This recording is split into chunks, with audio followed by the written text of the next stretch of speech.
Le Parti socialiste ne votera pas l'interdiction de l'abattage rituel. L'information n'est peut-être pas tout à fait une surprise, mais elle est confirmée ce matin par un article à la une du journal Le Soir. Alors je dis pas tout à fait une surprise, parce que les propos de plusieurs ténors du PS bruxellois ces derniers mois indiquaient quand même très clairement tout le mal qu'ils pensaient de cette interdiction possible.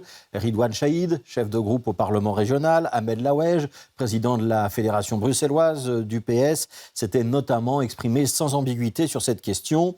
La nouveauté apportée par le journal Le Soir, c'est donc la décision d'appliquer une discipline de groupe sur cette question. Il n'y aura pas de vote à la carte en fonction des sensibilités personnelles de l'un ou l'autre député, mais une consigne qui s'appliquera aux 16 députés socialistes bruxellois, ou qui devrait s'appliquer parce qu'après tout, un député a quand même toujours le choix de ne pas obéir aux consignes, à lui d'en assumer éventuellement les conséquences.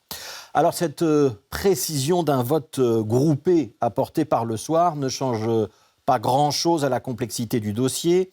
Cette proposition d'interdiction, je vous le rappelle, elle est portée notamment par Défi au nom du bien-être animal, co-signée par Groen et par l'Open VLD.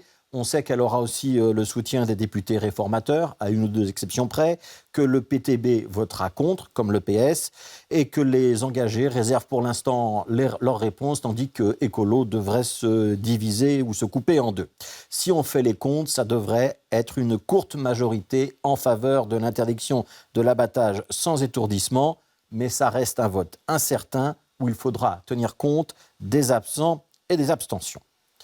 Toute la question, c'est maintenant de savoir si ce vote aura réellement lieu au Parlement bruxellois. La première étape prévue, c'est d'abord d'organiser des auditions.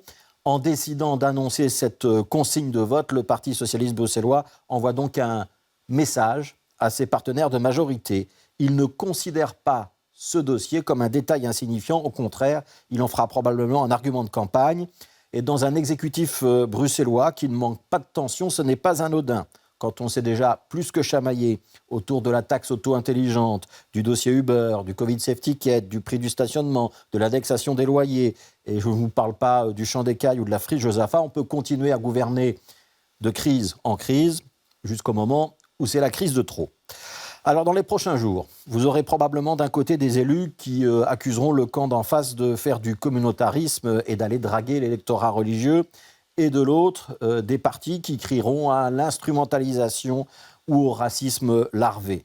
Qu'il y ait un débat tendu sur une question si compliquée, ce n'est pas un scandale en soi. Après tout, sur ce problème, on a quand même d'un côté la liberté de culte et de l'autre le bien-être animal. Ce sont deux valeurs tout à fait respectables.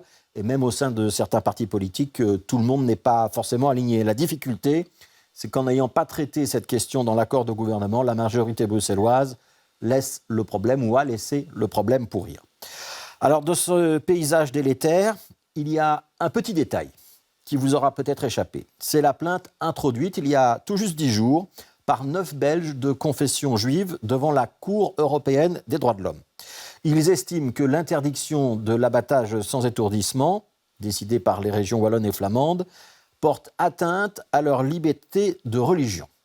Dans le passé, il faut quand même savoir que la Cour de justice européenne a estimé que ce n'était pas le cas. Mais c'était la Cour de justice. Là, c'est la Cour européenne des droits de l'homme.